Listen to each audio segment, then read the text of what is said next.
अभी मुझसे पूर्व सम्मानीय बहन इंदु देवी जी ने, सम्मानीय जयलाल जी ढिकोलिया जी ने बाबा साहब अम्बेडकर के विचारों पर अपनी बातें रखी।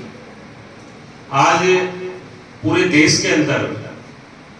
बाबा साहब अम्बेडकर को लेकर जिस तरह का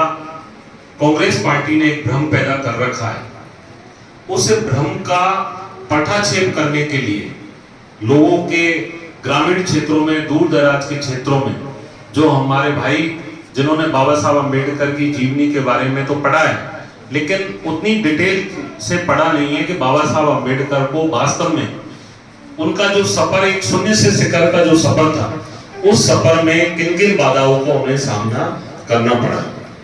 पार्टियों ने, क्योंकि इस देश के अंदर आज 75 साल से ज्यादा का समय गुजर चुका है और आप सबको पता है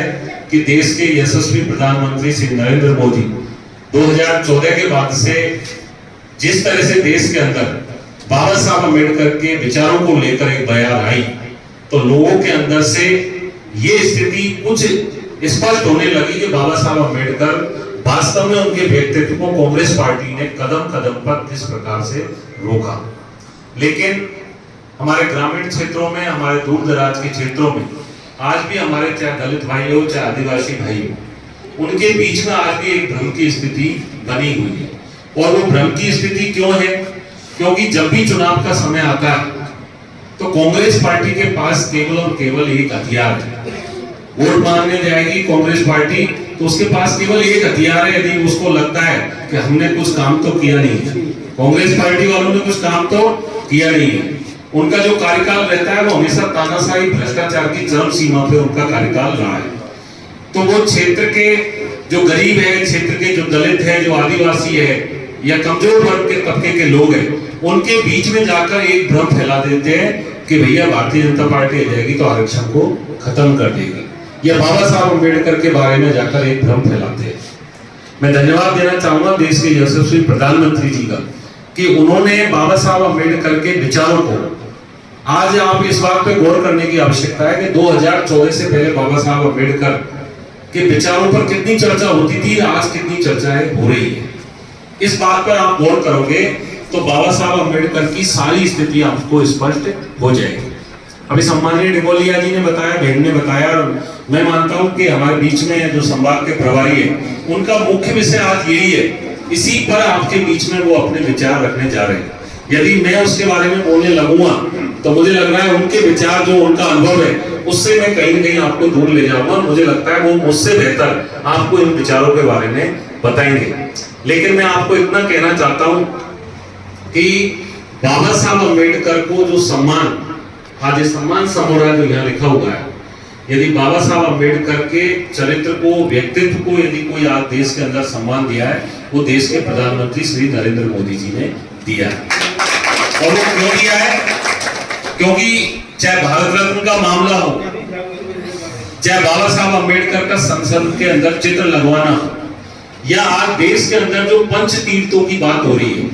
पंच तीर्थ जहां बाबा साहब अम्बेडकर की 5 वो जगह जहां बाबा साहब अम्बेडकर का जन्म हुआ, महू मध्य प्रदेश, बाबा साहब अम्बेडकर ने जहां शिक्षा ली लंदन, बाबा साहब अम्बेडकर ने जहां दीक्षा ली नागपुर, बाबा साहब अम्बेडकर का जहां महापरिनिर्वाण हुआ दिल्ली के अंदर, और बाबा साहब अम्बेडकर की जहां अंत्येष्टि की गई, जिसको चैत्य भूमि बोलते हैं, मुंबई। ये 5 जगहों के बारे में देश के लोगों को, केवल इनके बारे में कभी लोगों ने सुना ही नहीं होगा ढंग से कि इन जगहों पर क्या स्थिति है। आज यदि हम ये मानते हैं कि इन पंच तीर्थ के रूप में जिस तरह से देश के प्रधानमंत्री इन पंच तीर्थ को विश्व पटल पर लेके आए कि ये पंच तीर्थ क्या है, तो लोग आज कहीं भी जाके पूछोगे तो पंच तीर्थ के बारे में एक बात निकल कर आएगी कि इस देश के अंदर सामाजिक न्याय, समानता के सरोकार रखने वाले महान पूज्य बाबा साहब अम्बेडकर से संबंधित ये पंच तीर्थ है। और इन पंच तीर्थों को बड़ा विशाल स्मारक का रूप देने का काम देश के प्रधानमंत्री जी ने किया है। उन्हीं बातों को लेकर आपके बीच में सम्मानीय बताएंगे। मैं तो आपसे इतना निवेदन करना चाहता हूँ कि यदि इस विषय पर हम बात रखने लगे तो बहुत समय निकल जाएगा, हमारी समय की सीमा है। मैं इतना आपसे निवेदन करना चाहता हूं कि हमारी सरकार, भारतीय जनता पार्टी की सरकार, कांग्रेस के गरीब हटाओ के नारे केवल नारा है, हटाओ हटाने के लिए, गरीबी हटाने के लिए उन्होंने कभी कोई ऐसा ठोस कदम नहीं उठाया। लेकिन जिस तरह से माननीय प्रधानमंत्री जी जिस तरह से देश को आत्मनिर्भर बनाने का जो उन्होंने संकल्प लिया है, और उसी संकल्प को साकार रूप देने के लिए भारतीय जनता पार्टी का प्रत्येक कार्यकर्ता बंधु जन जन तक उस काम को सफल करने के लिए लगा हुआ है। उसी कड़ी में हमारे प्रदेश के यशस्वी मुख्यमंत्री श्री भजन लाल जी शर्मा जी के नेतृत्व में हमारी भारतीय जनता पार्टी की सरकार काम कर रही है। सम्मानित साथियों, मैं प्रदेश के कामों को आपको बताऊं तो हमारा बहुत समय निकल जाएगा, लेकिन मैं मेरे क्षेत्र के ऐसे काम हैं और मैं आपके बीच में भी रखना चाहूंगा, क्योंकि आप पार्टी के सम्मानित जन यहाँ बैठे, और भी कार्यकर्ता बंधु बैठे हैं। आपके बीच में यदि हम ये कहें कि हमारा पार्टी का 16-17 महीने का ये कार्यकाल निकल चुका है, और इस 17 महीने के कार्यकाल में भारतीय जनता पार्टी के ने 5 काम ऐसे कौन से किए हैं जिनके दम पर हम कांग्रेस पार्टी के जो 15 साल से यहाँ उन्होंने प्रतिनिधित्व किया है, 15 साल में बड़े पद पर भी वो रहे, उनके 15 साल को नीचे नंबर मिल रहा है, जबकि हमारे 18, 16, 17 महीने के कार्यकाल को बेहतर नंबर मिल रहे। तो उन 5 कामों के बारे में मैं आप ही के बीच में रखूंगा, क्योंकि मुझे तो सब कामों की एक की लिस्ट है, लेकिन मैं मेरे कार्यकर्ता बंधुओं से भी अभी सम्मानीय ढकोलिया जी ने आपके बीच में बात रखी,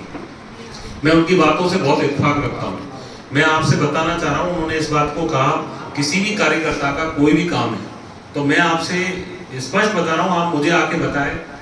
मंडल अध्यक्ष यहाँ बैठे हुए, आप अपने मंडल की जो हमारे कार्यकर्ताओं की समस्या है, उनकी लिस्ट है, आपके लेटर पैड पर आप मार्क करके दे, 100% आपके काम पर आपको रिप्लाई हमारी तरफ से मिलेगा। इस संगठन की आपको एक बार आप करके देखें, यदि कोई कार्यकर्ता हमारे पास आता है उसकी भी हम पूरी कोशिश करेंगे। लेकिन मंडल का कार्यकर्ता भी जमीन तक घूमता है, उसको भी पूरा कार्यकर्ता का पता रहता है कि कौन कार्यकर्ता समस्या में है, उसकी हमें क्या मदद करनी चाहिए। आप